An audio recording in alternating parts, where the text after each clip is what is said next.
د افغانستان ملي لوبډلې وتلي وکټ ساتونکي او توپ وهونکي رحمان الله ګوربز یو ځل بیا د انسانیت ښکلي مثال وړاندې کړ. د راپورونو له مخې رحمان الله ګوربز د کابل څخه ننګرهار ته په لاره و چې د یوې ترافیکي پیښې سره مخ شو. ویل کېږي چې پیښه کې یو شمېر کسان ټپیان شوي.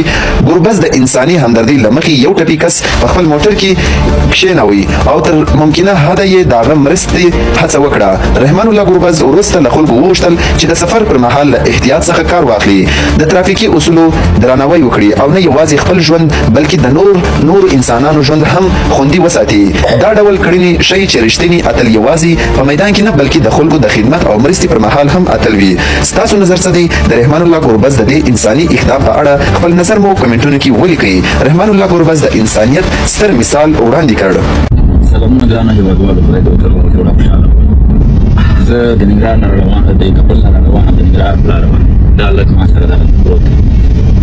اکسیډنټ یې کړی، ده سره څلور پنځه نفر نور موټر کې دي، هغه هم وروسته زخمیان روان دي او دا بیا دومره یو ګزار حال دی جوړ کړ. دا ما ځان سره راواخیسته.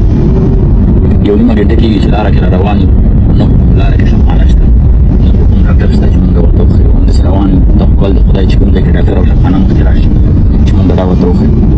او بله خبره دا چې زه به ټولو هېوادوالو نه دا یو هیله وکړم چې دا په لاره کې مزل لږ سلو کوئ، لږ ورو وځئ. د بل ژوند نه مو ژغورئ، خپل ژوند نه مو ژغورئ، د خپل مور او پلار او د فامیل ژوند نه مو ژغورئ. تاسو پسې د ټول فامیل خوشحالي او غم تړلی. تاسو که 10 منټه وروسته رسېږئ، مخته رسېږئ، د 10 منټه وروسته ورسېږئ، هېڅ خبره نه ده.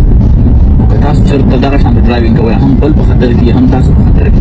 دا اوس ما سره پروت دی، دلته ځوان هلک اوس به دغه فامیل به په څه حالاتو کې د دغه شانته نور کوم چې لا وروسته روان کړي دي هغه دې نه خطرناک دي.